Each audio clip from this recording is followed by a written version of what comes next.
Bueno, amigos, bienvenidos y buenas tardes y gracias por vuestra asistencia.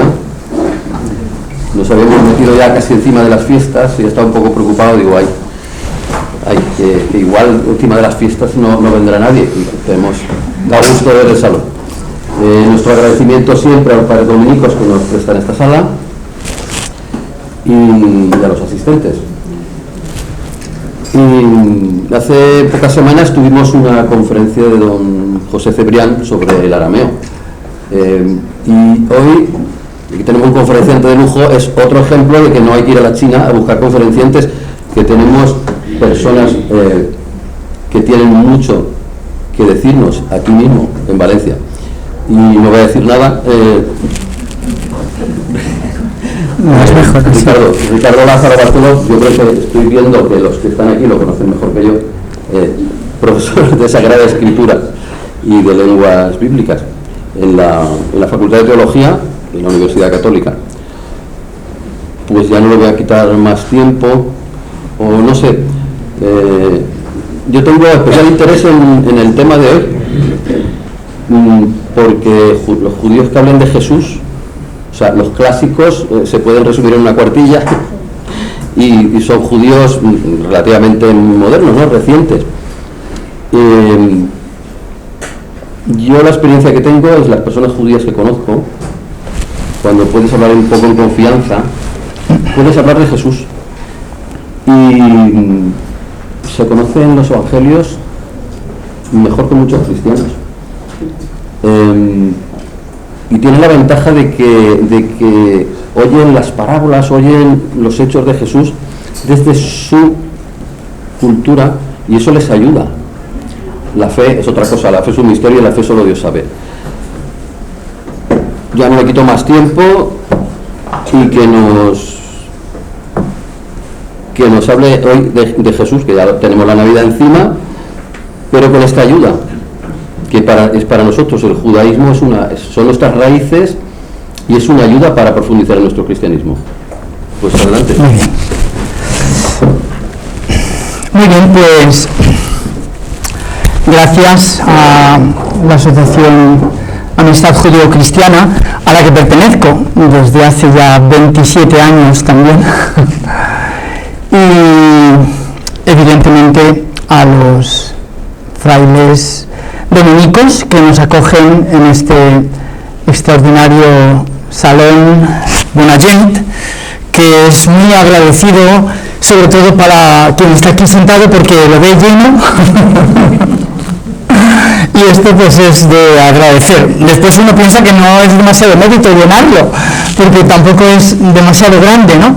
Pero vaya, gracias a la asociación Amistad Judío-Cristiana, gracias a los padres dominicos, y pues ya muy próxima la celebración cristiana de la Navidad, nos pareció que podría ser apropiado para estas fechas precisamente llenar este espacio, esta charla coloquio, con el título que lleva Los relatos evangélicos del nacimiento de Jesús de Nazaret, un título que, bueno, pues a los creyentes cristianos próximos a celebrar estas fiestas que venimos haciendo desde por lo menos el siglo IV, ¿no? Que es la primera constancia que tenemos de un calendario cristiano en donde en el año 354 se cita la fiesta de la Navidad. Hasta esos momentos la única fiesta celebrada era, como sabéis muchos de vosotros, la Pascua. Y el subtítulo, porque esta es una asociación de amistad judeo-cristiana, pues ha querido ser también algo que de algún modo pudiera interesar a los miembros judíos de nuestra asociación. Y en cualquier caso, leídos por algunos autores judíos, nos muestra un dato muy importante, que es lo último que estaba diciendo Francisco Javier, ¿no? Nuestro nuevo presidente de la asociación, que cuando uno habla con judíos, al menos cuando habla personalmente con ellos, se lleva una enorme sorpresa de constatar el profundo conocimiento que tienen de los textos cristianos y también de la historia de Jesús, del cristianismo, al menos en sus orígenes, y también de los textos cristianos, de todo esto del Nuevo Testamento. De todo esto vamos a intentar hablar esta noche, ¿no?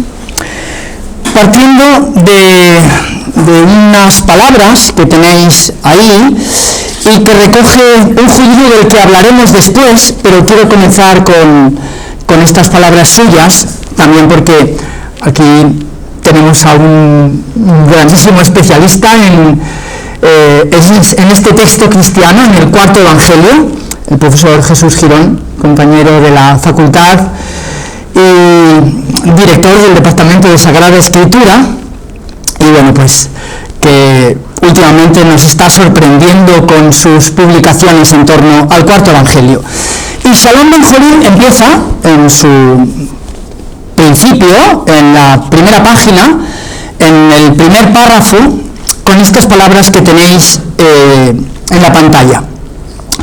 El Evangelio de Juan se cierra con una nota personal del autor que podría suscribirse a la hora de emprender cualquier nuevo intento sobre una vida de Jesús.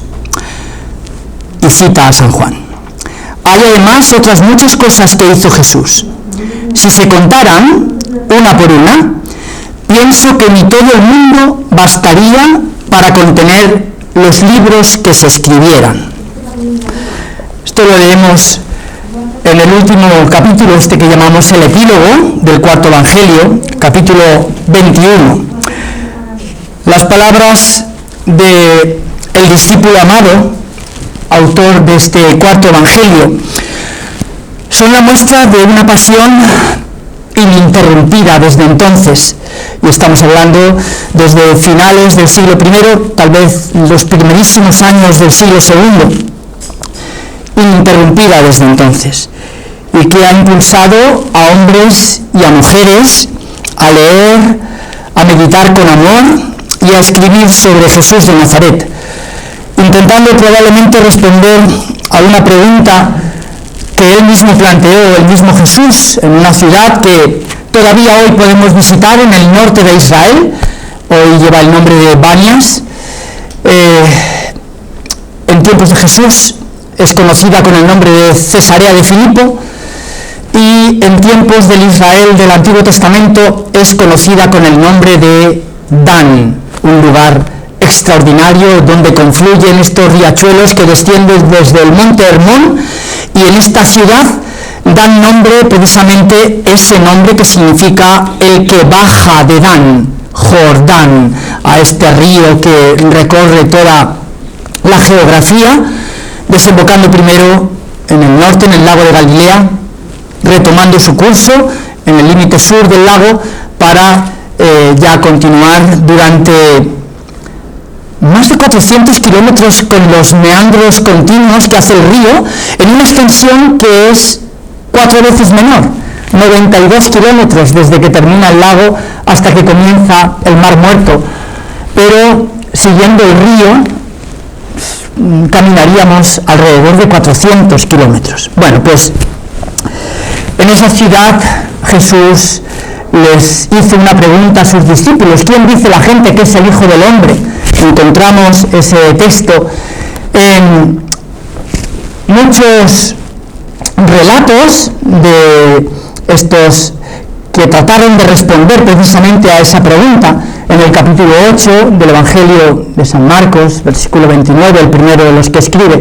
En el capítulo 16, versículo 20 del relato de San Mateo, que retoma estas mismas palabras. Y en el capítulo 9, también versículo 20 del Evangelio de Lucas, San Juan no tiene el texto, pero estos tres recogen esas mismas palabras de Jesús. ¿Quién dice la gente que es el Hijo del Hombre? ¿Y vosotros? ¿Quién decís que soy yo? Bueno, pues los últimos 250 años, desde el ya lejano 1778, en donde se publicó unos fragmentos que fueron encontrados en la biblioteca de una ciudad alemana, Wolfenbüttel, y unos fragmentos, 7 fragmentos en concreto, de un tal Hermann Samuel Reimarus, que había muerto 10 años antes, en 1768, y que el bibliotecario de la ciudad, que lo conocemos porque es un filósofo famoso, un tal Lessing, entre los años 1974 y 1978, publicó estos fragmentos que dieron lugar, como digo, a una historia que todavía no ha encontrado escrita la última de sus páginas, 250 años desde aquel comienzo, y todavía hombres, también mujeres, escriben acerca de estas palabras de Jesús en Cesarea de Filipo, tratando de encontrar una respuesta.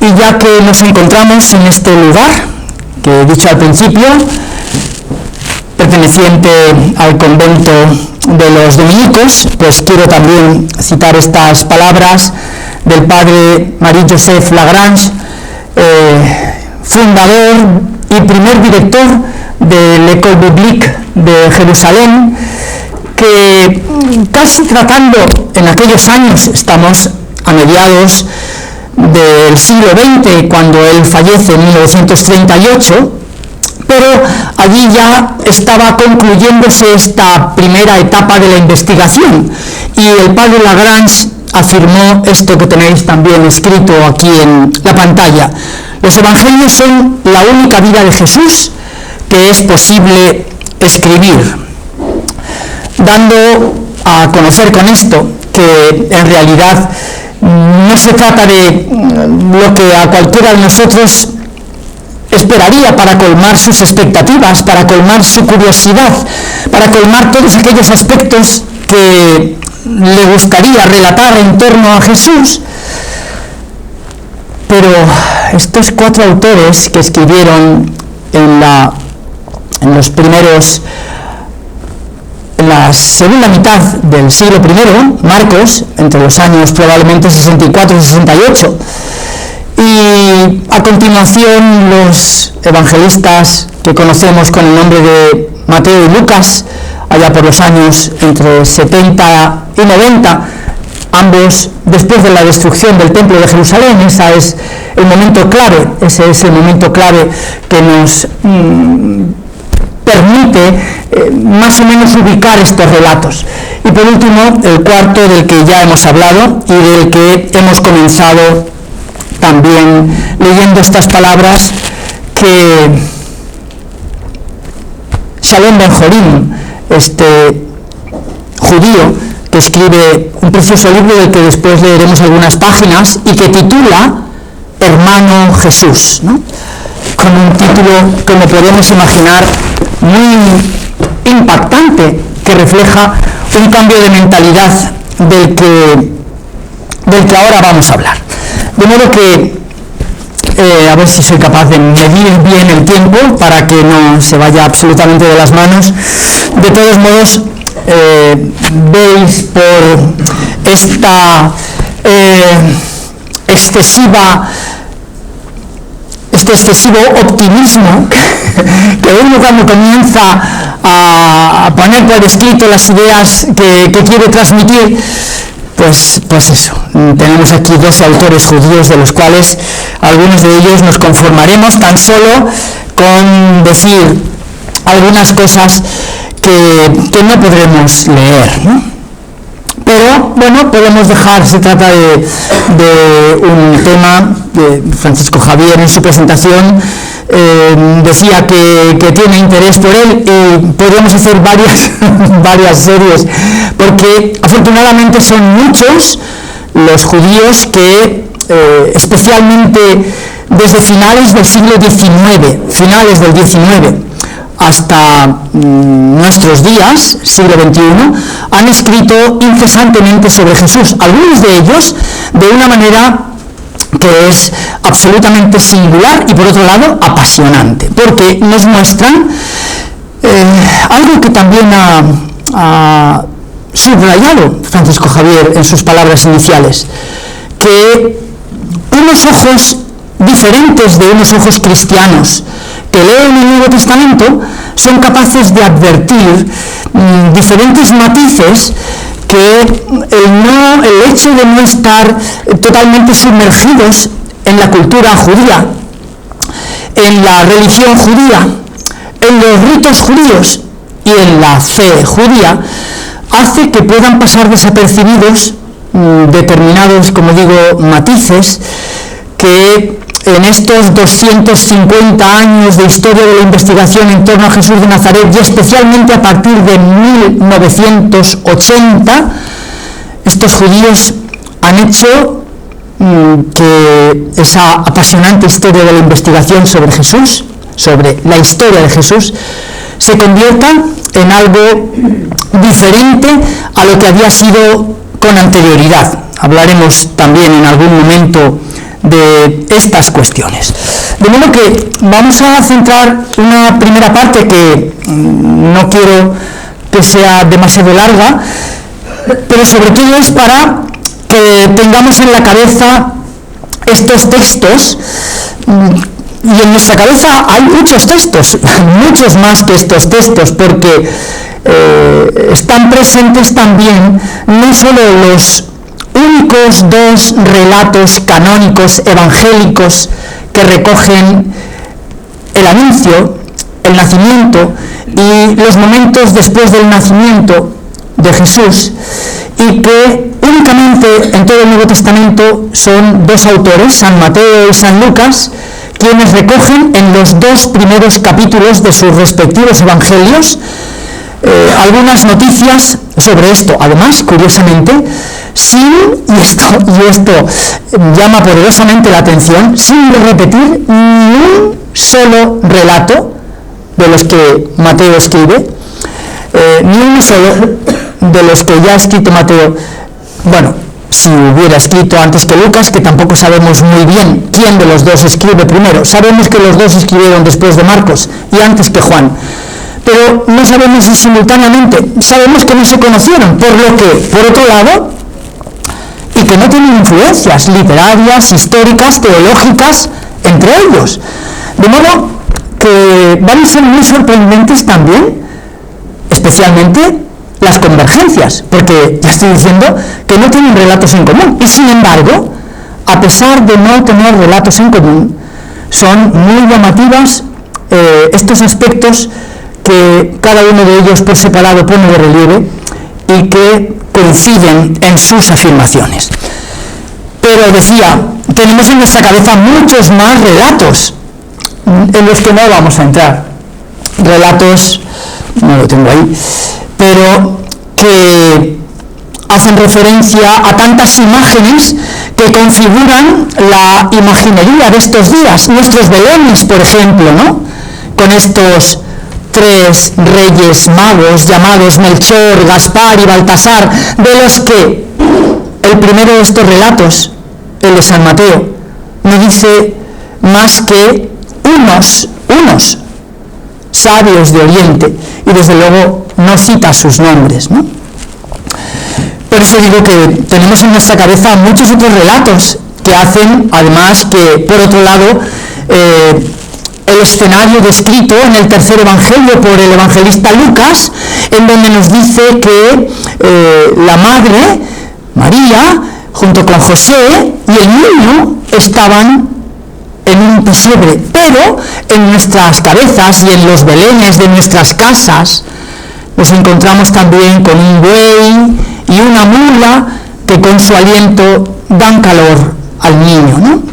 Bueno, pues tampoco nos vamos a detener en ellos, pero quiero que caigamos en la cuenta de que en nuestras cabezas hay muchos otros relatos en los que hoy no vamos a entrar, porque en esa primera parte vamos a hablar únicamente de estos evangelios canónicos, es decir, aquellos en donde la Iglesia de los orígenes, la Iglesia cristiana, reconoció esta huella de que esos textos procedían de Dios. Esto que los creyentes cristianos llamamos la inspiración, ¿no? También los creyentes judíos, refiriéndose a los textos de sus escrituras sagradas, aproximadamente lo que nosotros hoy llamamos nuestro Antiguo Testamento, también se refieren a ellos como procedentes de Dios e inspirados por el Espíritu Santo. De modo que en la primera parte simplemente vamos a tratar de recordar lo que dice Mateo y lo que dice Lucas. En la segunda nos detendremos en algunos autores judíos, que ya digo, de Flavio Josefo no voy a decir nada. Quería hacer el guiño de comenzar con un judío contemporáneo de Jesús. Bueno, pues os remito al curso que, si Dios quiere, en la Facultad de Teología propondremos para nuestros estudiantes de Teología Bíblica, precisamente sobre este historiador judío contemporáneo de Jesús, y que relee la historia bíblica y la cuenta, la reescribe. Y entre ellos hay un texto extraordinario que conocemos con el nombre del Testimonium Flavianum, recogido en dos de sus obras, hay 4, el Contra Appium, también la autobiografía. Estas dos no nos interesan ahora, pero sí las dos primeras, la guerra de los judíos y las antigüedades de los judíos, en donde en dos momentos Flavio Josefo se refiere a Jesús, pero se trata de un texto muy problemático en cuanto a posibles interpolaciones, y por eso hoy no habría tiempo pensé que sí que lo tendría, ¿no? Este optimismo que decía antes, con el que normalmente empiezo a escribir y después me doy cuenta de que voy a tener que renunciar a muchas más renuncias, no solo a Flavio Josefo, Pinchas Lapid, este judío canadiense, del que he traído un libro, pero simplemente para enseñarlo, porque, bueno, lo había traído para leer algunos textos. ¿No es este el hijo de José? Jesús en el judaísmo actual. Bueno, podéis imaginar lo extraordinariamente interesante que supone este libro, que hace un repaso por la literatura, por el cine, por el judaísmo estudioso, investigador de la vida de Jesús, por el judaísmo rabínico, por todos estos autores que, seducidos por esta también imagen y desde una perspectiva nueva, la de considerar a Jesús como un hermano, hizo que cambiara por completo el panorama en torno también a las relaciones judeo-cristianas. Comentaban unos buenos amigos que venían de un funeral, y de un funeral oficiado precisamente por un pastor protestante y de una comunidad de cristianos protestantes, y me estaban comentando que hoy redondeaban el día con también un encuentro en donde, ahora no con los protestantes, pero sí con los judíos, teníamos algo que decir. De Martin Buber sí que diré algunas palabras, y evidentemente de Salome Jorim. Joseph Klausner, que es el texto extraordinariamente importante, y me referiré a él también porque otro de los autores que veis ahí, aunque ya no veis un apellido similar, pero hay un autor de nuestros días, un autor que falleció en el año 2018 y que es un escritor contemporáneo judío muy prolífico, de que por suerte esta editorial Siruela ha traducido de la mano de una extraordinaria traductora, profesora de hebreo en la Universidad Complutense de Madrid, y Amos Oz, que hablaremos un poquito al final. En realidad su nombre de nacimiento es Amos Klausner, de manera que podemos imaginar que este Joseph Klausner era su tío abuelo, ¿vale? Bien, su obra ha marcado los escritos posteriores y ha marcado también la obra de este novelista extraordinario. Yo he traído dos de sus últimos, así ya dejo de hablar de él, porque podré decir pocas cosas más, dos de sus últimas obras, Los judíos y las palabras, que escribe con su hija, Fania Oz, profesora de Historia en la Facultad de Derecho, como Belén, en la Facultad de Derecho de la Universidad de Haifa, y él, Amos Oz, que es pues este escritor. Y sobre todo una segunda obra magnífica, Judas. Y sí, hace referencia a este que tenemos en la cabeza, ¿no? Y es una historia dentro de la historia, un texto magnífico en donde Amos Oz, a través de una novela de un joven que retoma sus estudios de investigación en torno a la vida de Jesús, pues unos años después de haberlos dejado y tras diferentes circunstancias en su vida, algunas de ellas terribles que le hacen encontrarse con la muerte, pues de nuevo empieza a reescribir su tesis que había comenzado. Y aquí, en esta historia dentro de la historia, nos encontramos con un relato magnífico de un escritor de nuestros días, como digo, fallecido en el año 2018. De Betsa Bermes y David Flusser hablaremos también de Dan Levin, Evelyn Goodman-Tau, una rabina del judaísmo liberal, una rabina austríaca, de la que he traído uno de los libros, La provocación del discurso sobre Dios, un libro colectivo en el que, junto con los nombres, algunos de ellos os sonarán, Joseph Ratzinger probablemente, ¿no? Johann Baptist Metz, Jürgen Moltmann, y hacen un debate sobre la provocación del discurso sobre Dios.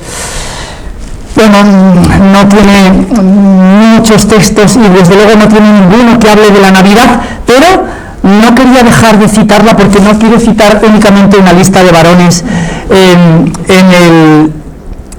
el elenco, en la numeración de autores judíos, porque también hay mujeres judías que escriben sobre Jesús, aunque es cierto, no sobre la Navidad. En cualquier caso, pues no quería no decir nada de ella. Baruch Garzón, tuve la suerte de conocerlo, era el gran rabino de la sinagoga de Madrid, y tuve la suerte de conocerlo en 1976. En aquellos años yo estudiaba también filología clásica primero, luego semítica, y después, cuando iría avanzando en los estudios de teología, allí muy cerquita también, en la Universidad Pontificia de Comillas, y empezar a estudiar hebreo, pues este rabino venía muchas veces porque era amigo de mi profesor de hebreo, de mi profesor de historia de Israel, de literatura profética, el profesor Goyo Ruiz, un jesuita, y bueno, pues decía que él quería invitarnos a ir con ellos a rezar a la sinagoga para que escucháramos de verdad la lengua hebrea y no esto que estaba enseñándonos, decía amistosamente, ¿no? Y con cariño, porque eran muy amigos, mi profesor y él, no esto que estaba enseñándonos el profesor Gregorio Ruiz, que en paz descanse, ¿no? Se mató accidentalmente en una moto yendo precisamente a hacer presente esta pasión suya que le movía y que nos contagió a todos los que fuimos alumnos suyos en las aulas de la Universidad Pontificia de Comillas. De modo que tuve la suerte de conocer a este gran rabino de la sinagoga de Madrid en aquellos años, 1976-1982. Del otro judío, el último que cito aquí, tampoco hablaré, pero se trata de un jovencísimo judío brasileño, Isaac Burke Oliver, y es uno de los grandes especialistas en el Nuevo Testamento, sí, como habéis oído, igual que Betsa Bermes, catedrático del Nuevo Testamento en la Universidad de Oxford, del Nuevo Testamento, en la Universidad de Oxford, en la que impartía un semestre, el segundo, y en la Universidad Hebrea de Jerusalén, en la que siempre impartía también el primer semestre de sus estudios. De modo que, y vamos ya a entrar en materia, comenzando por el final, los relatos del nacimiento y la infancia de Jesús en los evangelios de Mateo y de Lucas. Y digo que comenzando por el final, porque probablemente es esto aunque al abrir sus obras nos las encontremos en primer lugar con sus relatos.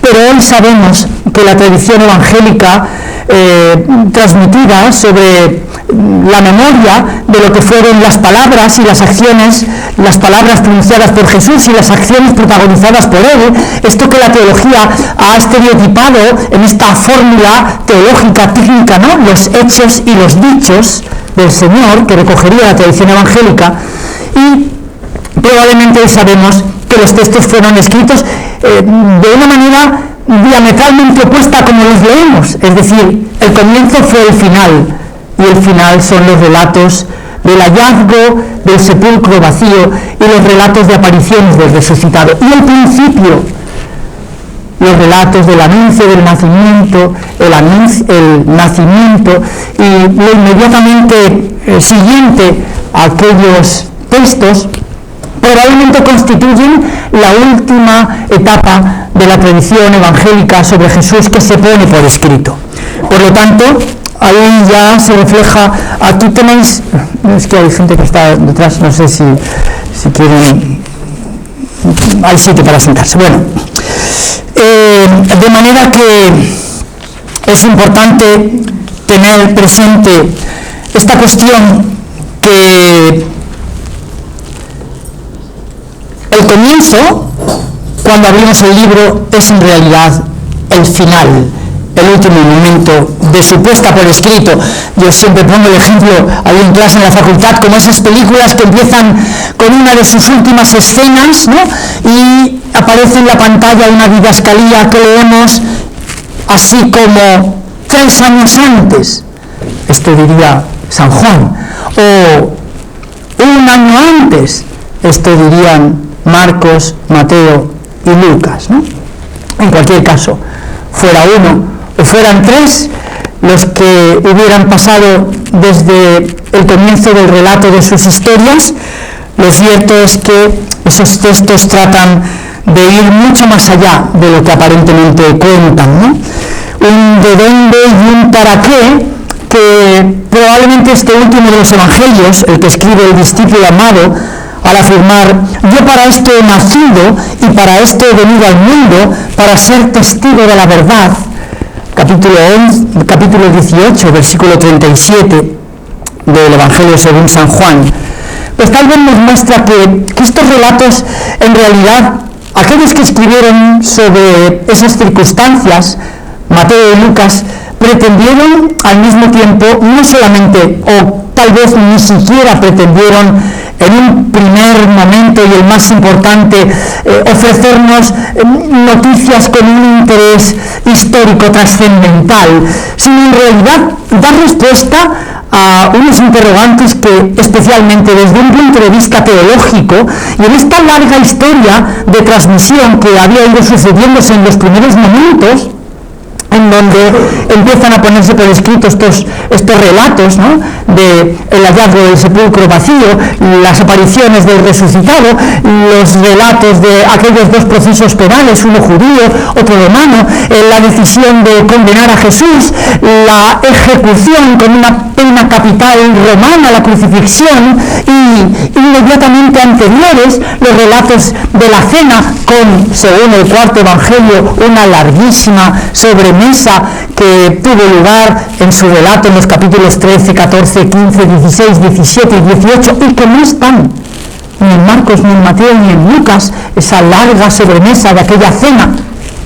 Y yendo de nuevo hacia atrás, aquella entrada en Jerusalén, que había sido a juzgar por lo que todos ellos cuentan de manera unánime, apoteósica, tal vez muchas de aquellas voces que le gritaban, después también gritarían: a este no, a Barrabás, ¿no?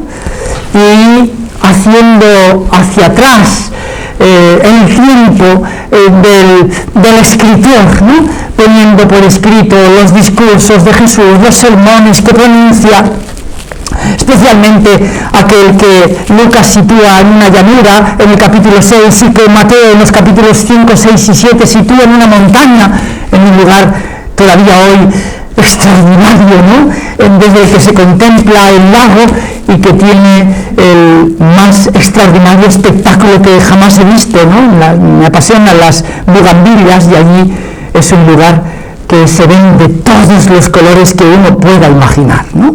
Literalmente, de todos los colores que uno pueda imaginar. Bueno, pues, y ya al final, después de un momento clave, probablemente para todos ellos, el momento del bautismo en las riberas del río Jordán, y a partir de ahí, un prólogo que cada uno de los cuatro le pone a su relato. El cuarto evangelista, el discípulo amado, aquellos 18 extraordinarios versículos que comienzan como comienza la primera página del primer texto, que los judíos llaman Bereshit y que nosotros llamamos Génesis, ¿no? Con esas mismas palabras, Bereshit bara Elohim en hebreo, o en argeijolos en griego, y así comienza también el texto evangelista, ¿no? O Lucas, en el que con 4 versículos extraordinarios sin apenas signos de puntuación, e inmediatamente estos 2 capítulos caracterizados por lo que inmediatamente vamos a ver, por un anuncio en paralelo, por un lado de Juan el Bautista y por otro lado de Jesús, el anuncio del nacimiento, el nacimiento de ambos, y qué sucede inmediatamente después del nacimiento de ambos. Y yendo atrás en el tiempo, pues llegamos precisamente a esos textos también, los 2 capítulos que el evangelista Mateo, comenzando por aquella magnífica genealogía que a veces uno se salta porque da la sensación de que está leyendo continuamente lo mismo, ¿no? Abraham engendró a Isaac, Isaac engendró a Jacob, Jacob.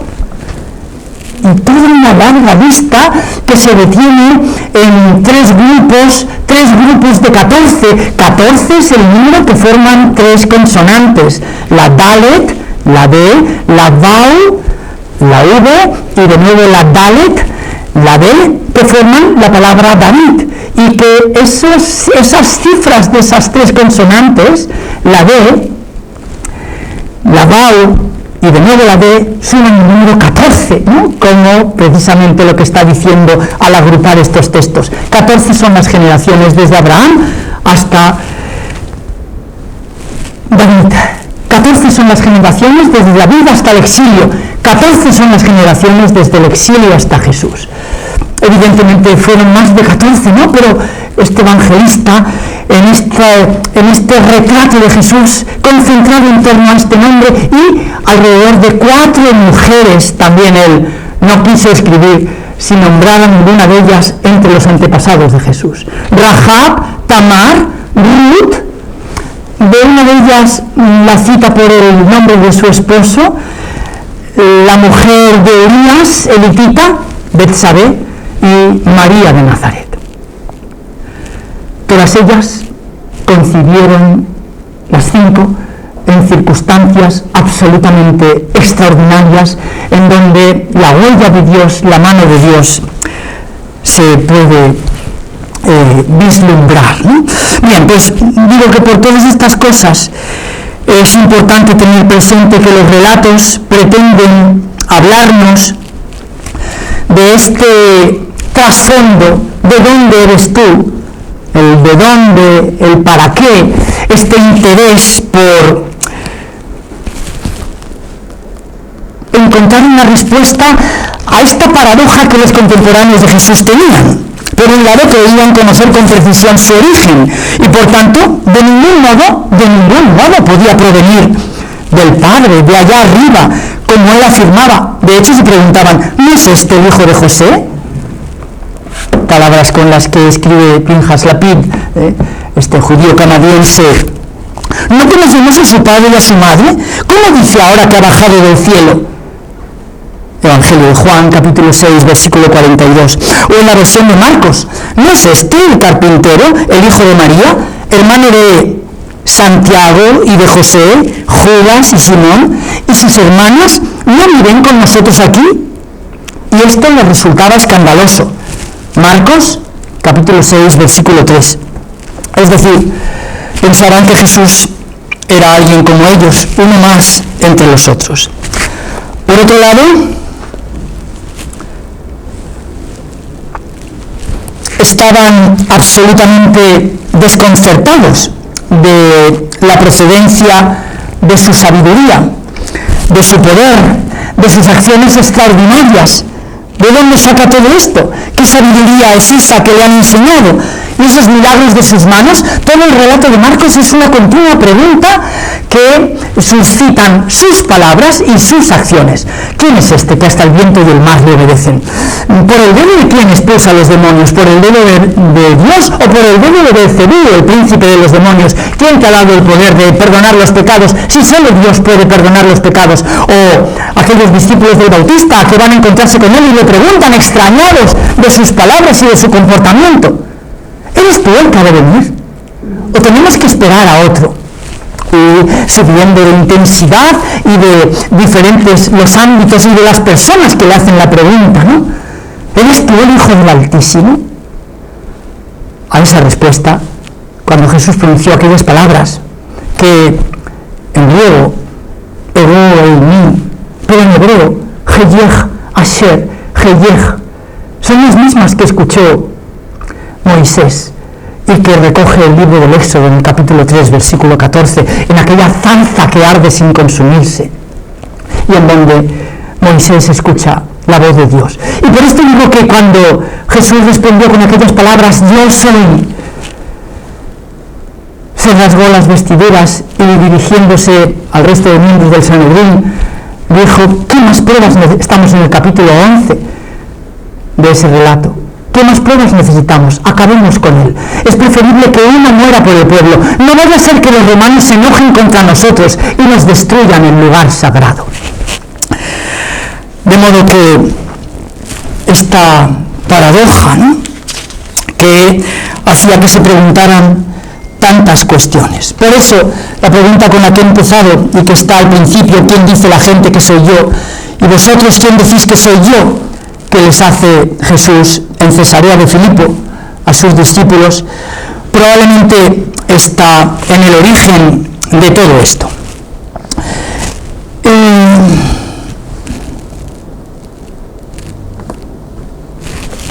Quiero simplemente pasar un rápido vistazo a estos relatos que, como decía, llama la atención el hecho de que no repitan ninguno de los relatos que escribe Mateo los repita Lucas, ni aquellos de los que escribe Lucas los repita Mateo.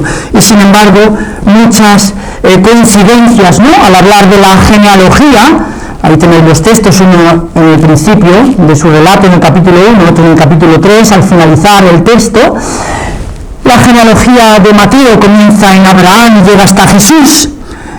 Fijaros ese guiño que os hago ahí con las tres iniciales del nombre David, que en hebreo tendrían este valor: la Dalet, la D, el número 4, la Vau, el número 6, y de nuevo la D, el número 4. 14 son las generaciones, y repetía constantemente este nombre.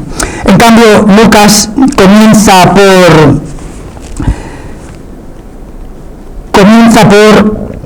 Jesús y se remonta hacia atrás hasta Adán. El anuncio de la concepción en el relato de Mateo lo recibe José en un sueño. En el relato de Lucas, el relato es el ángel, el mismo ángel, pero lo recibe María. Un elemento diferente en el relato de Lucas, y es esta presencia de Juan el Bautista. Lamentablemente no nos podemos detener a ver este paralelismo asombroso que muestra la habilidad de este escritor, habilidad no solo en utilizar el griego más estéticamente hermoso del Nuevo Testamento, el de San Lucas, sino la habilidad de contrastes absolutos que en estos dos relatos que ponen paralelo, uno en Jerusalén, otro en Galilea, uno en la ciudad santa, otro en una ciudad proscrita, uno a un hombre, el otro a una mujer, uno en el lugar sagrado, el templo, otro en una cueva, el mismo mensaje, algo imposible. Al sacerdote se le dice: anciano, esposo de Isabel, su mujer, anciana y estéril, vas a concebir un niño, y él no cree ni una sola palabra y se queda mudo. Y por el contrario, a esta mujer que escucha la palabra del ángel por una imposibilidad que Lucas cuenta precisamente al revés. No es ni anciana ni estéril, pero es joven y virgen, y sin embargo ella sí que da su sentimiento a aquellas palabras. Y el evangelista comenta, porque para Dios no hay nada imposible, ¿no? Bueno, Jesús nace en Belén, pero en el relato de Mateo, José y María parecen vivir allí, no hay ningún desplazamiento. En cambio, en el relato de Lucas, José y María viven en Nazaret y se desplazan a la ciudad de origen de Mateo, Belén, la ciudad de David, porque el gobernador Quirino había ordenado un censo, y es en el viaje, cuando llegan a la ciudad, cuando tiene lugar aquel nacimiento. De modo que tras el nacimiento, en el relato de Mateo, se habla de unos sabios de Oriente que vienen a adorarle. Lucas no habla de ninguno de estos sabios, sino que habla de unos pastores que cuidaban sus rebaños al raso. En el relato de Mateo, y solo en el de Mateo, se habla de una amenaza de muerte contra Jesús, porque aquellos sabios no han regresado, como les dijo el rey Herodes: decidle dónde está, porque también yo quiero ir a adorarle.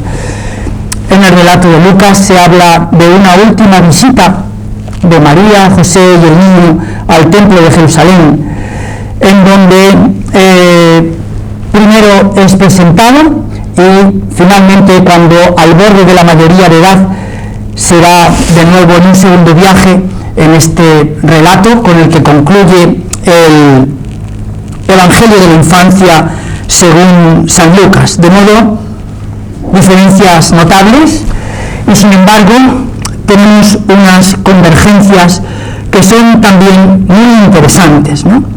María, la madre de Jesús, era prometida de José y todavía no vivían juntos bajo el mismo techo, estaban desposados, pero el matrimonio judío preveía este tiempo de desposorios y de no convivencia, en donde ambos debían especialmente preservar su pureza, ¿no? Pues coinciden en que están desposados, no viven juntos, y se anuncia el nacimiento de Jesús concebido por obra del Espíritu Santo, subrayando la no paternidad natural de José, la no paternidad de Jesús por parte de José, el nombre de Jesús que lo comunica un ángel, Jesús que nace en Belén y crece en Nazaret, la concepción virginal.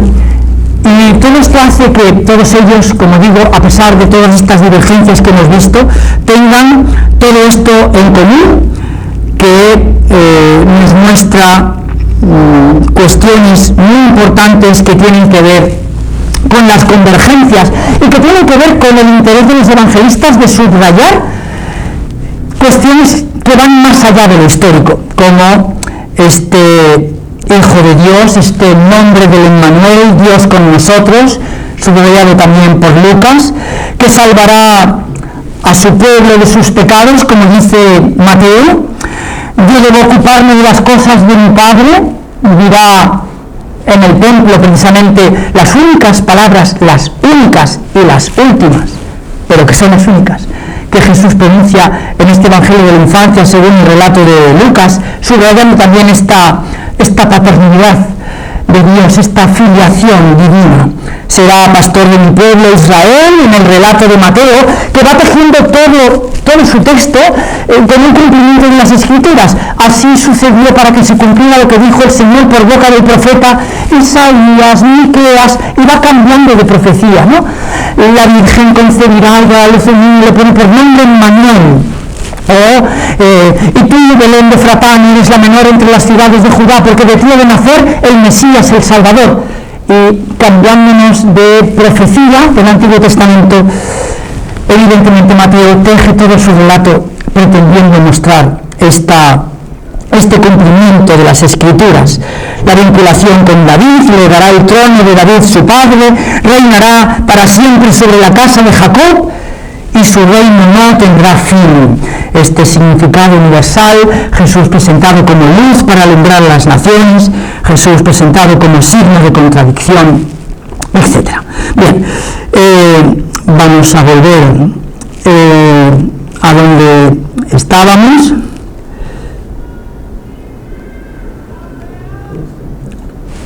Y quería tener presente estas palabras que encontramos en un judío, un filósofo judío, probablemente a muchos os sonará por sus obras. Martin Buber dice: desde mi juventud he considerado que Jesús es mi hermano mayor. Que la cristiandad haya considerado y aún considera a Jesús como Dios y Salvador siempre me ha parecido una realidad muy seria que debo intentar comprender desde mi posición y desde la suya. Mi relación con Él, que siempre ha sido abierta y fraternal, ha ido haciéndose cada vez más fuerte y nítida, y hoy puedo contemplarlo con una mirada más intensa y diáfana que nunca. Más que en ningún otro momento, ahora es cuando percibo con toda claridad que Jesús debe ocupar un lugar preferente dentro de la historia de la fe de Israel, aunque ese lugar no pueda traducirse en ninguna de las categorías existentes.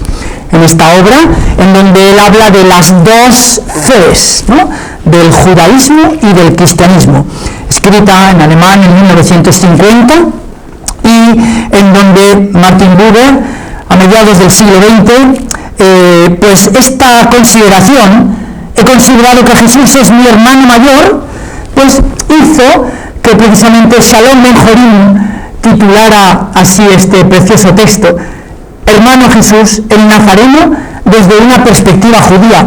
Leeré después unos textos del segundo capítulo.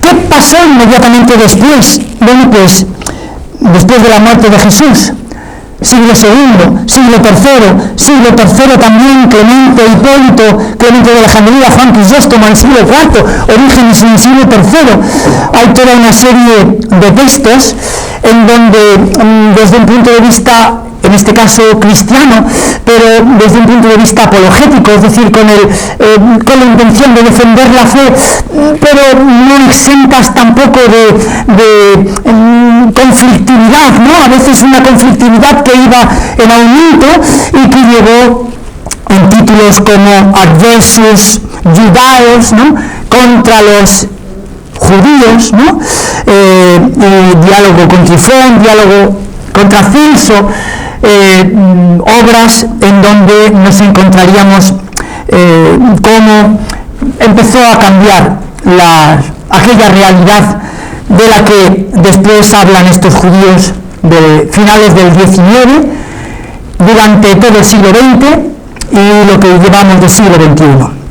El judaísmo, por su parte, también contrarrestó. Es verdad que los primeros textos que nos encontramos, estos maestros tanaíticos, estos rabinos tanaíticos, en donde nos encontramos con una imagen muy favorable de Jesús, pero durante los siglos III, IV y V, y también, pues en paralelo con estas obras a las que me he referido, por parte del cristianismo, la imagen de Jesús sufrió en el mundo judío un deterioro progresivo, llegando al momento álgido en esta historia que nos lleva con las Toledot Jesu, estas historias de Jesús, ¿no?, y este otro texto, Maaseh Peluj, ¿no?, que habla de obras del crucificado colgado, ¿no?, que es una especie de caricatura de los evangelios. Jesús nació de María, a la que había abandonado su marido Yohanan, después de haber quedado encinta. Después, desde su juventud, reveló poderes extraordinarios este Jesús, que se transformaron en su capacidad de hacer milagros, cuando consiguió rematar del templo de Jerusalén el nombre secreto de Dios y aprendió las artes mágicas de Egipto. Tras entrar en conflicto con los sabios de Israel, Jesús fue condenado a muerte, su cadáver depositado en un sepulcro.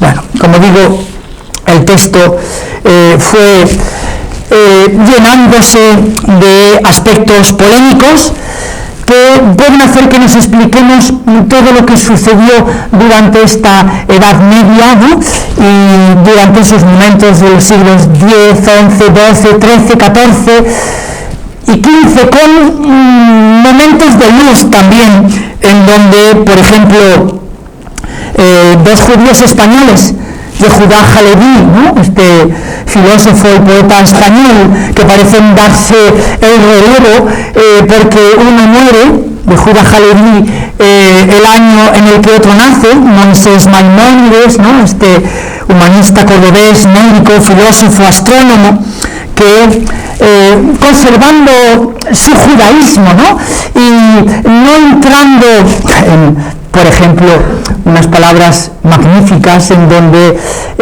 Shalom Ben Jorim dice: judíos y cristianos somos casi lo mismo. A los judíos y a los cristianos nos une una separación. A los judíos y a los cristianos nos separa una preposición. A los judíos y a los cristianos nos une la preposición de. Judíos y cristianos tenemos la misma fe de Jesús. Pero a los judíos y a los cristianos nos separa una preposición. Los cristianos creen en Jesús. Bueno, de manera que, de esta manera tan bonita y, como digo, además explicado con cariño y como Shalom Ben Jorim, que trata de recoger un momento especialmente importante de esta literatura en torno a Jesús. Será precisamente estos dos, casi como primeros protagonistas, supongo, de un diálogo ecuménico. Evidentemente estamos en un momento muy anterior a algo que se pudiera conocer con ese nombre, pero lo cierto es que ambos consideraron que tanto el cristianismo como el islam, religiones surgidas del tronco judío, de alguna manera servirían para que, como precursoras del Mesías, difundan y afirmen a todos los pueblos la fe en el Dios único. Habría otro judío también conocido por la historia de la filosofía, Baruch Spinoza, ¿no? Nuestros alumnos de la facultad, los alumnos de Pentateuco al menos, lo conocen bien, porque también este judío a finales del siglo XVII habla, en concreto en 1670, 7 años antes de su muerte, de cómo era imposible que este tal Moisés hubiera podido escribir al menos el capítulo 34 del libro del Deuteronomio, en donde Moisés cuenta su propia muerte, ¿no? Bueno, hubo otro judío también español, Abraham ibn Ezra, judío de Calahorra, que también dijo esto mismo, ¿no? Imposible que hubiera sido escrito por él. Bueno, este importante texto, a partir del cual todo va a girar en cuanto es publicado. Joseph Klausner, un judío de origen lituano que se instala en Israel, su padre fue uno de los grandes protectores de aquellos primeros colonos en aquella Palestina bajo el protectorado británico, que inmediatamente después de la Primera Guerra Mundial y especialmente después de la Segunda, con la llegada de los supervivientes de aquellos judíos que habían venido del campo de Caraolos, de la isla de Chipre, que está enfrente, como sabéis, de Haifa, y que, rebautizando aquel Estrella de David, el barco en el que partieron desde Chipre hasta las costas de Haifa con el nombre de Exodus, decidieron declarar la huelga de hambre si aquellas autoridades británicas no les dejaban finalmente desembarcar en el puerto de Haifa. Algo que esta película extraordinaria protagonizada por Paul Newman, Oscar por la música, bueno, pues cuenta de un modo extraordinario. Bueno, Joseph Klausner, ese es el primer libro, eso dice él de su libro, pero ciertamente lo era, ¿no? Ese es el primer libro sobre Jesús escrito por un judío para los judíos, utilizando los resultados de la investigación histórico-crítica sobre los evangelios. Jesús es judío. No hay nada en él, en su enseñanza o en su estilo de vida, que no se pueda explicar con la tradición bíblica y el ambiente judío. Fueron Pablo y los cristianos del ambiente helenista pagano los que transformaron al judío Jesús en el Cristo, un semidios, provocando la ruptura con el judaísmo. Bueno, es cierto, no quiero hacer una caricatura de este extraordinario libro, pero un extraordinario libro que se mantiene siempre dentro del judaísmo y que además hay que tener presente que también Joseph Klausner fue un judío que profesaba un judaísmo sionista con lo que entendemos en la actualidad por este término, y de modo que bueno, pues en este magnífico libro suyo sobre Jesús nos encontramos también, sin embargo, con algunas cuestiones que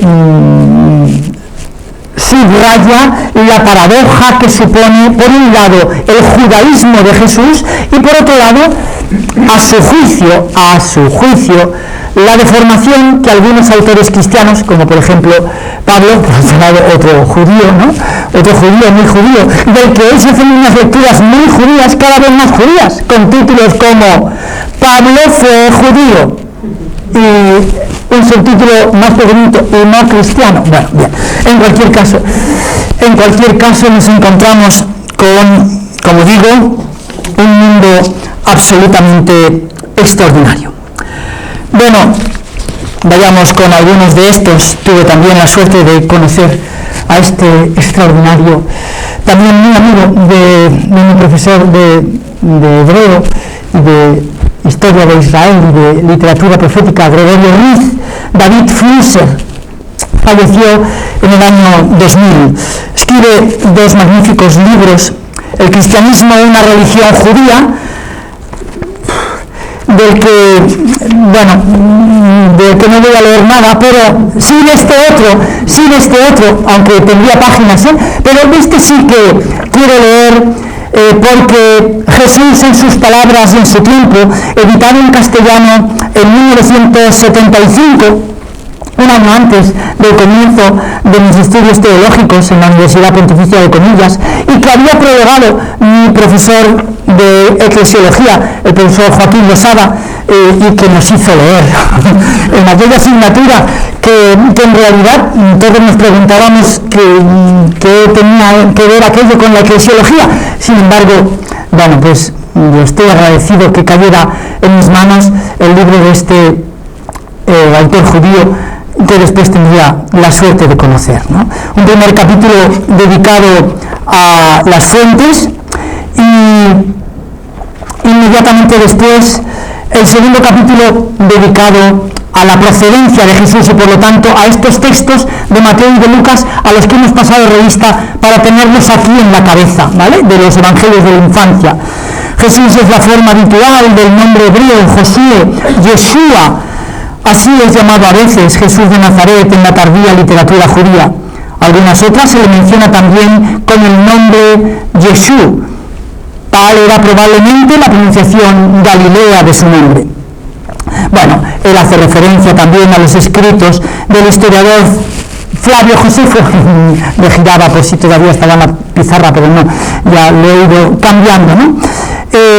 La madre de Jesús se llamaba María, en hebreo Miriam, nombre igualmente corriente en esta época, aunque la antigüedad no sea pródiga en mencionar nombres de mujer. Sin embargo, Josefo menciona a 8 mujeres que llevarían el nombre de María. La primera de todas, la hermana de Moisés. Bueno, hace todo un relato en torno a María. El relato del nacimiento milagroso de Jesús se encuentra en Mateo y en Lucas, en 2 versiones literariamente independientes entre sí, lo cual ya nos muestra que estos estudiosos judíos estaban muy sumergidos dentro de esta investigación moderna de finales del siglo XIX y todo el siglo XX, que había tenido una aproximación a los evangelios desde el método llamado histórico-crítico, los métodos literarios de estudio y análisis de los evangelios, las aproximaciones sociológicas. Todos estos judíos muestran un conocimiento abrumador de todos estos datos, tan abrumador que llama poderosamente la atención, que muchos autores cristianos en aquel momento no tenían, ¿no? Sino los pioneros que estaban abriendo caminos sobre todos estos modos de aproximación a los textos bíblicos. El resto del Nuevo Testamento lo desconoce por completo, el relato del nacimiento. Fuera del Nuevo Testamento, el primero en mencionar el nacimiento virginal de Jesús es Ignacio de Antioquía, en el año 107. Bueno, después David Flusser empieza a hablar de cómo Mateo y Lucas presentan esta genealogía con los datos que he presentado antes en la pantalla, uno partiendo de Abraham hasta David y remontándose por último hasta Jesús, en esta agrupación de 4 grupos de 14, y también el relato de cómo aquella familia que vive en Belén, probablemente, según Mateo, se ignora este viaje, como también David Flusser pone de relieve en estas páginas. Luego hace referencia a este texto que he citado del capítulo 6 del Evangelio de Marcos, ¿no?, en donde todos se extrañan, pero no es este el hijo del carpintero, el hijo de María, y no están sus hermanos, y cita sus nombres, 4 nombres de varón, y sus hermanas entre nosotros. Bueno, pues también David Flusser se detiene para comentar esto, algo que a mí me resulta tan complicado de explicar, y no ya desde un punto de vista teológico, porque muchos lo explican desde un punto de vista teológico y contraponiendo por un lado la interpretación cristiana protestante, considerando un término griego adelphos únicamente en su etimología de hermano de sangre, ¿no?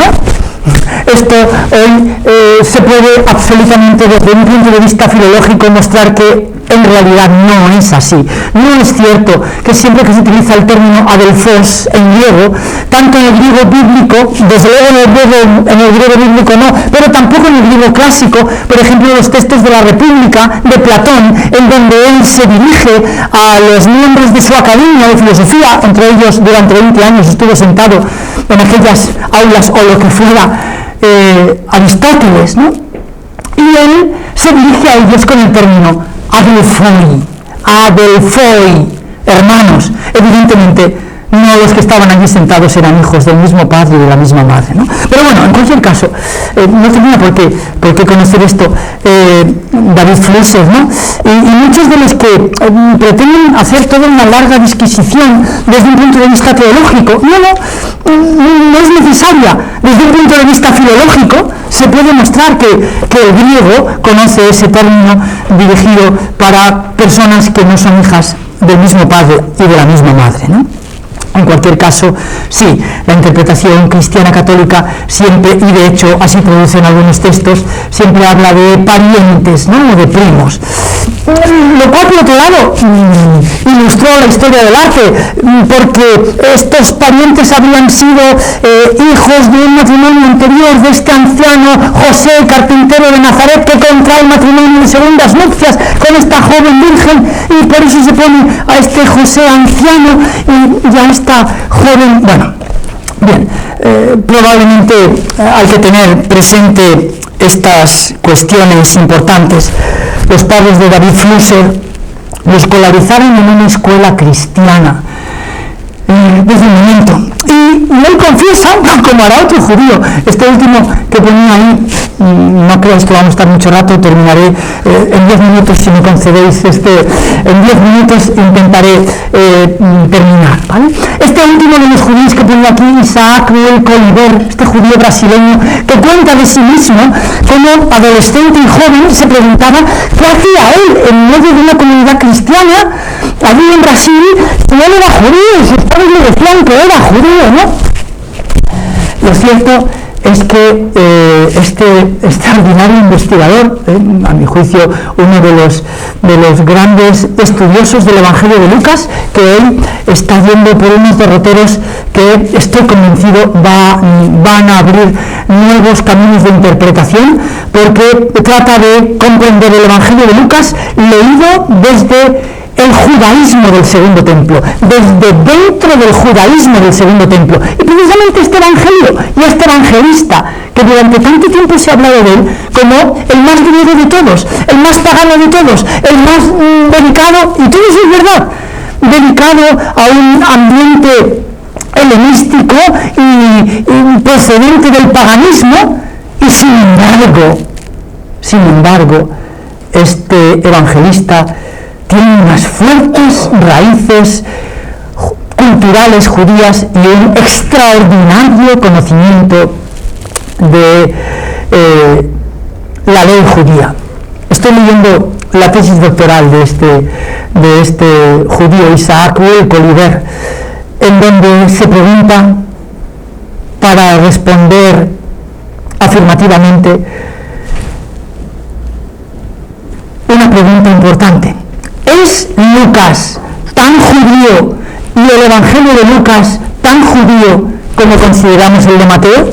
Bueno, pues esta es su tesis doctoral y magnífica, y así ya no voy a decir nada más de él, de Isaac Welk-Oliver, pero un estudio apasionante. Getzabernes se trata de un extraordinario autor que sus padres fueron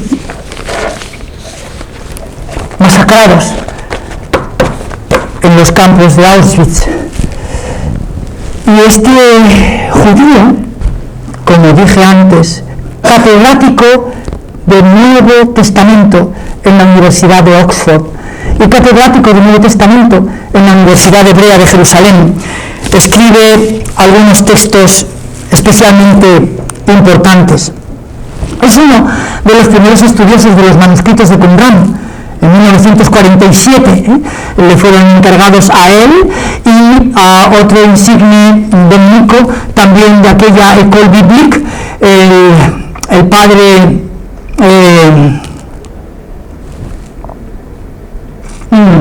me viene ahora su nombre, me vendrá, que escribe una historia de Israel, así, Roland de Vaux, el padre Roland de Vaux, que escribe una historia antigua de Israel en 2 volúmenes que duran solo hasta la conquista, 2 volúmenes que son más de 2000 páginas, la conquista de Israel, todavía no superados y escritos en la primer tercio del siglo XX, todavía no superada esta parte de historia que él cuenta, y instituciones del Antiguo Testamento.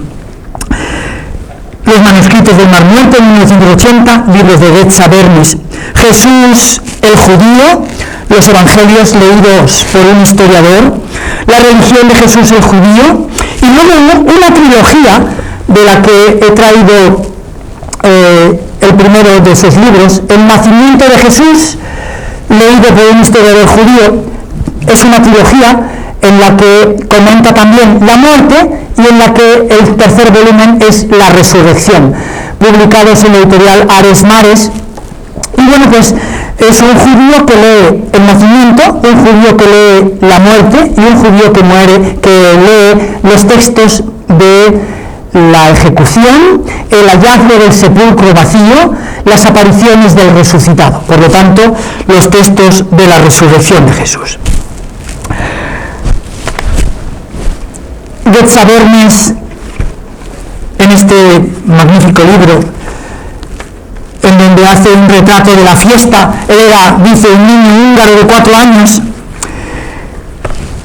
que en los albores de la Segunda Guerra Mundial celebra la Hanukkah, ¿no? Esta festividad que es casi paralela a nuestra Navidad, y él hace aquí un juego de palabras curiosísimo, ¿no?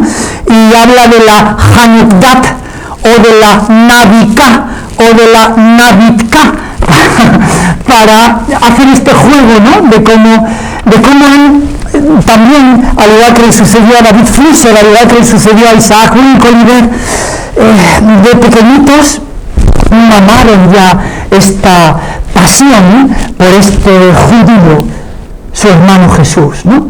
Hicieron que dedicaran su vida a esta investigación, ¿no? Los regalos de Navidad los traía el niño Jesús, dice él aquí, Jesuska, cuenta él en su húngaro natal, ¿no? Santa Claus o Papá Noel no existían, dice. Teníamos el tío Nicolás, San Nicolás, la noche del 5 de diciembre, ¿no? Bueno, habla de sus recuerdos navideños, de los recuerdos navideños de su esposa en Cracovia, en un entorno estrictamente católico, polaco, el de su esposa, ¿no? La preparación del árbol. Entonces, claro, Getza Bernes también confiesa esta confusión de su infancia con los recuerdos navideños cristianos, ¿no? Jan, el hijo de ambos, nacido en Oxford en 1990, dice que los recuerdos que tiene su hijo Jan sobre Navidad no se parece ni al de su padre ni a la Navidad de su madre del 25 de noviembre, no en una noche buena como en el continente, sino en un bonachón Santa Claus de barba blanca en las islas del Reino Unido, ¿no? Y se pregunta qué hay en realidad detrás de la fiesta de la Natividad. Es necesario analizar los documentos fundamentales del Nuevo Testamento y en concreto los evangelios de la infancia de Mateo y de Lucas. Intentar rescatar de ellos la verdad, una verdad que pertenece solo remotamente al ámbito de la historia y en su mayor parte de la creativa y esperanzada imaginación religiosa del hombre. Bueno, también habla de esta creativa y esperanzada imaginación religiosa del hombre, contemplado esos relatos desde el punto de vista religioso, espiritual, teológico, judío y no tanto cristiano, ¿no? 3 versiones del drama de la Natividad. Habla de este anciano de barba blanca que camina junto a un borrico, a sus lomos una mujer joven en avanzado estado de gestación, a lo lejos Belén, posadas completas, José que encuentra un establo, María que da a luz y recuesta al niño en un pesebre. Y recuerda, curiosamente, este judío catedrático del Nuevo Testamento, también los relatos apócrifos.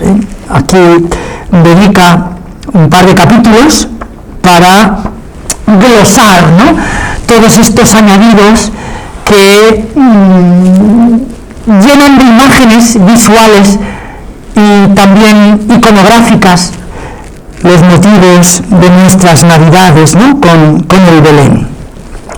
Un ángel que avisa a los pastores, 3 reyes magos que ofrecen sus regalos, ¿no? Un acto segundo que se desvanece, en donde se desvanece la dulzura y el regocijo, y entra en escena, según el relato de Mateo, nos dice el relato de un rey Herodes sediento de sangre con crueles soldados, en donde mueren los niños, ¿no? José que cae dormido en un profundo sueño, y en donde en ese sueño un ángel le revela que no tema en tomar consigo a María, a la mujer que ha sido desposada con él, porque el fruto de su seno, el fruto que espera en su seno, es obra del Espíritu Santo. Y un tercer acto que cuenta Getza Bernes de la circuncisión y de Jesús y la presentación en el templo. Otro judío, terminamos con él, Etan Levin, también un gran estudioso. Bueno, Shalom Mejorim, no terminaremos con él, pero diré muy poquito de Shalom Mejorim. De este no he conseguido ninguna imagen, solamente la de este mismo libro que tengo yo en mis manos. Un judío lee el Nuevo Testamento y en donde este que fue uno de los discípulos predilectos de un extraordinario investigador católico, el profesor Alejandro Díaz Macho, que tiene una excelente colección publicada en la editorial Cristiandad con el título de Apócrifos del Antiguo Testamento.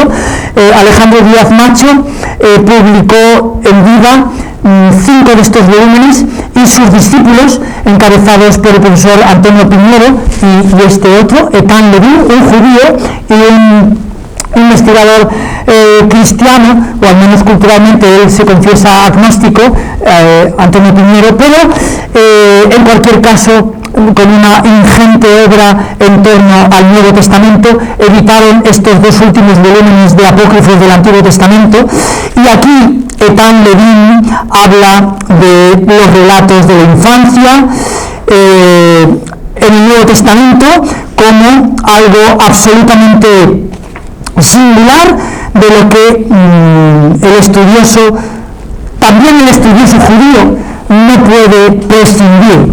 Habla en concreto del nacimiento de Jesús, del relato de Mateo. El judío que lee el Nuevo Testamento sabe que en las numerosas citas que hace de sus escrituras, el evangelista Mateo, aquello a lo que me refería antes, así sucedió para que se cumpliera lo que dijo el Señor por boca del profeta, y el evangelista va cambiando. Isaías, Miqueas, Jeremías. Bueno, el judío que lee el Nuevo Testamento sabe que en las numerosas citas que Mateo hace de sus escrituras, en ciertos pasajes examinados con atención, no siempre se refieren a un sujeto inmediato. Este pasaje de Isaías 7:14 debe traducirse de este modo: una doncella, ha'almach en hebreo, es verdad, no utiliza el término hebreo betulach, que sería realmente lo que nosotros entendemos por virgen, ¿no? Nosotros traducimos por mujer joven y no virgen. Es cierto, todo esto es cierto. Sin embargo, hay algo de lo que también no habla, y es que hay un texto que es la versión griega de esas escrituras de estas escrituras judías, en la versión griega, traducida en el siglo III, en donde traduce este término por párcenos. Estamos en el siglo III antes de Cristo. Significa que 3 siglos antes del nacimiento de Jesús, y evidentemente en un texto que habla de escrituras judías, pues también se habla de algo que hoy sabemos y que tal vez en aquel momento Ethan Levin desconoce. Hoy lo sabemos por el hallazgo de los manuscritos de Qumran. 1947 a 1956, en estas 11 cuevas, el hallazgo de aquellos manuscritos puso de relieve que una traducción, esta a la que me refiero, la versión griega de los textos sagrados judíos del Antiguo Testamento que decimos los cristianos, de las escrituras sagradas de Israel, hoy esa versión que en un tiempo se dijo infiel al texto original, porque nuestros antiguos testamentos están traducidos del texto hebreo masorético, es decir, del texto hebreo vocalizado, pero al descubrirse estos manuscritos y encontrarse y estudiarse este hebreo pre-masorético, un hebreo no vocalizado, hoy sabemos que los autores del Nuevo Testamento utilizaron la versión griega del Antiguo Testamento, que fue traducida no del texto masorético vocalizado, sino del texto del que da testimonio el hebreo de Qumran, pre-masorético, más antiguo, y que la comparación de la versión griega del Antiguo Testamento con la versión pre-masorética del Antiguo nos muestra no solo no una traducción infiel, sino todo lo contrario, una traducción absolutamente digna de crédito. Y lo cierto es que en Isaías 7:14, en la versión griega, nos encontramos el término griego párcenos, como citará el evangelista Mateo. La Virgen concebirá y dará a luz un niño, y le pone por nombre Emmanuel, y añade San Mateo, que no está, es verdad, en Isaías 7:14, que significa Dios con nosotros.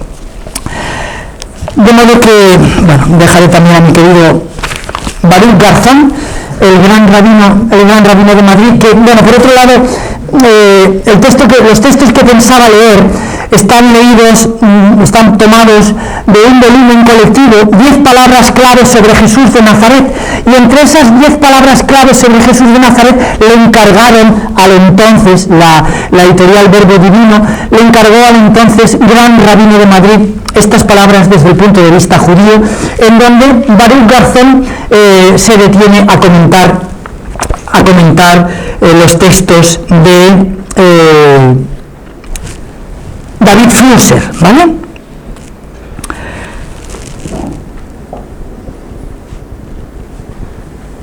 No he recogido esas palabras, pero las tengo aquí. Shalom Mejorim, y terminamos con estas palabras. Shalom Mejorim escribe al comienzo de su relato, muy poquitos párrafos después del párrafo con el que he comenzado la cita del Evangelio de San Juan, del capítulo 21. Cristianos de todas las denominaciones, católicos y protestantes, pero también marxistas y otros adversarios del cristianismo, han pretendido interpretar a Jesús. De forma relativamente tardía, se abrió paso el intento judío de sacar de nuevo a la luz la figura de Jesús. El motivo es fácilmente comprensible. Las tentativas anteriores tuvieron una pretensión apologética de defender los textos, ya que el verdadero interés de los autores judíos era probar que ellos no habían sido responsables de la muerte de Jesús.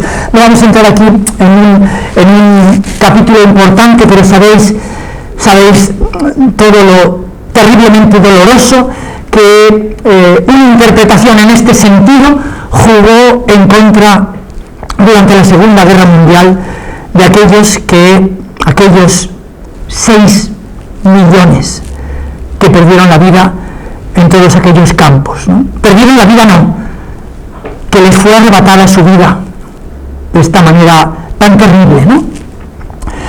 Bueno, él cuenta cómo quiere escribir un texto con esta afirmación de Buber, que también hemos leído. Ha quedado trazada también mi propia posición. Jesús es para mí el eterno hermano, no solo el hermano desde un punto de vista humano, sino, y dice con mayúsculas, mi hermano judío. Siento que su mano fraterna me toma para que le siga. No, también en mayúscula, se trata de la mano del Mesías. Claro, aquí él no confiesa ser cristiano, ni mucho menos, ¿no? No se trata de la mano del Mesías, esa mano marcada por las llagas. Ciertamente no es para mí una mano divina, sino, pero esto es mucho, una mano humana, en cuyas líneas está marcado el sentimiento más profundo. En esto me diferencio yo, el judío, de los cristianos. Y sin embargo, es la misma mano por la que todos nosotros nos sentimos conmovidos. Es la mano de un gran testigo de la fe de Israel, su fe incondicional, su confianza total en Dios, en el Padre, su disponibilidad para humillarse totalmente ante la confianza divina. Esta es la postura de la que Jesús nos ha dado ejemplo y la que puede llegarnos a unir a nosotros, judíos y cristianos. Como ya he dicho en otro lugar, la fe de Jesús nos une, pero la fe en Jesús nos separa. Bueno, nada más.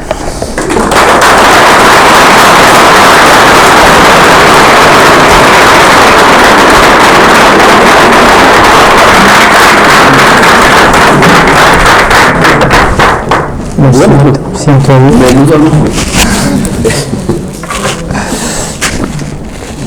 Me estaba acordando, creo que es Marcos, el que habla de Jesús y dice, no era como los escribas, hablaba con autoridad, decía. Y era el secretario de San Pedro, ¿no? San Pedro diría, Marcos, coge la pluma. Bueno, eso al menos es lo que sabemos por la primera mención que la tradición cristiana recoge, que es de de un obispo, Papías, obispo de Hierápolis, que en el año 135 dice esto, que Marcos, que no había caminado con Jesús y sin embargo fue primero compañero de Pablo y luego de Pedro, escribió en este Evangelio solo y únicamente aquello que escuchó hablar, dice, del príncipe de los apóstoles, predicar en la ciudad de Roma. Y esto lo recoge Eusebio de Cesarea en el siglo IV en su historia eclesiástica, de modo que sí, pues se trata de... Estoy escuchando a Pedro diciendo, Marcos coge la pluma, escribe, Ricardo Lázaro no era conmigo, si escribas, hablaba con pasión. Así se arrastra. Y los alumnos han venido, supongo que a escucharlo. Algunos sí. No. Un lujo. Algunos sí, allí detrás hay. Yo tenía un interés, pero ya esto es como... yo veo casi todavía y me ha venido la gana, y digo ya. Entonces, no tenemos mucho tiempo, pero sí tenemos un rato para que podáis hacer las preguntas que... Disculpad que no era mi intención estar 1 hora y 25 minutos, quería dejar más tiempo para... Pero bueno, perdonad. ¿Alguien quiere hacer alguna pregunta? Están ya...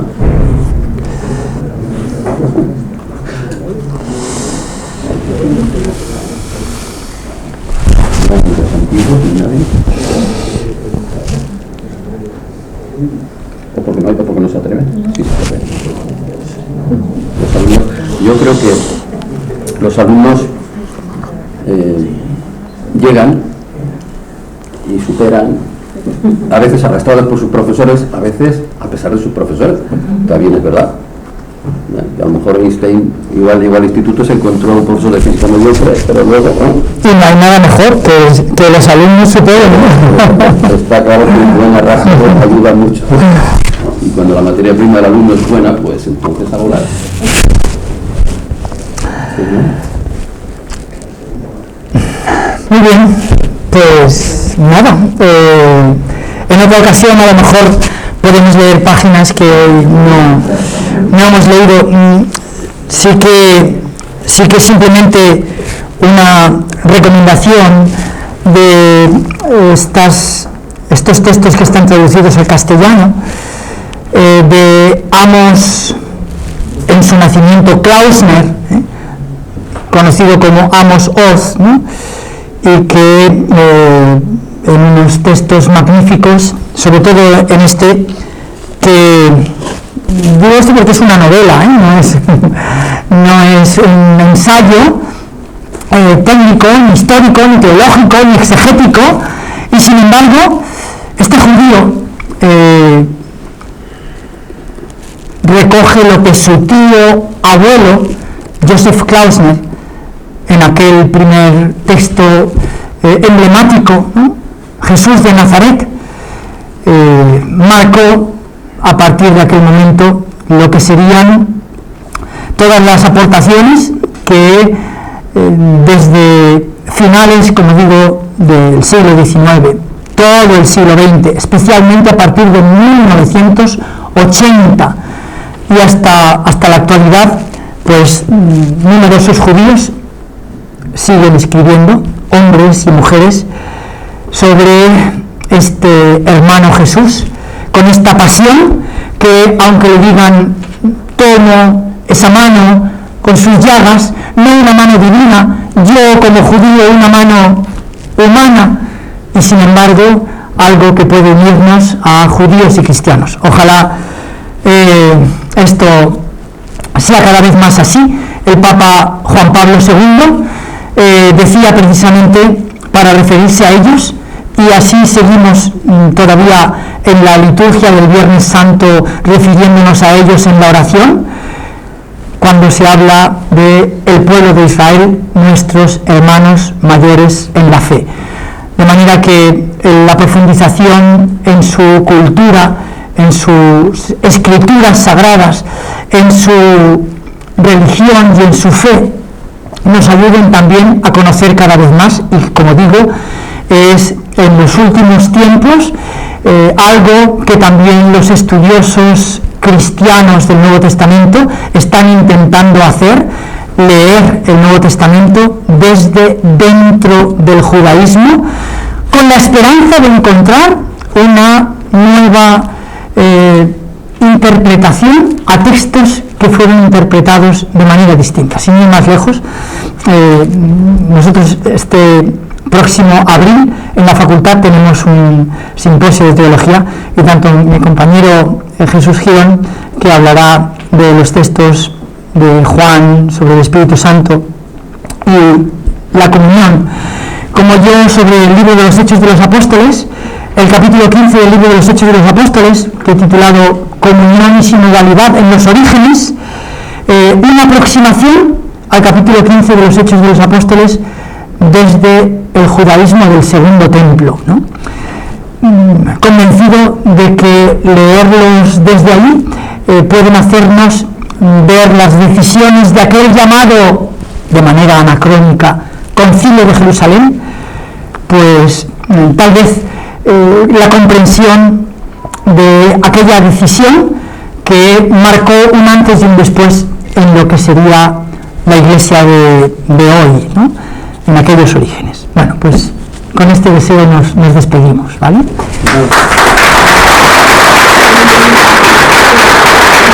gracias por esta presencia y que tengan una feliz Navidad. Ahí en nuestro cartel está la luz. La luz. Hoy es el octavo día de la fiesta de Hanukkah, octavo y último día. Ustedes han encendido sus 8 velas, más 9, no como la número que tenemos arriba, que es de 7. Y tenemos luz, pero tenemos luz porque vamos cara a la Navidad. Lo nuestro va más allá. Ya Israel ya nos ha iluminado. Ahora nosotros, muy bien, que tengáis feliz Navidad con mucha luz o con poca luz, eso ya. Feliz Navidad.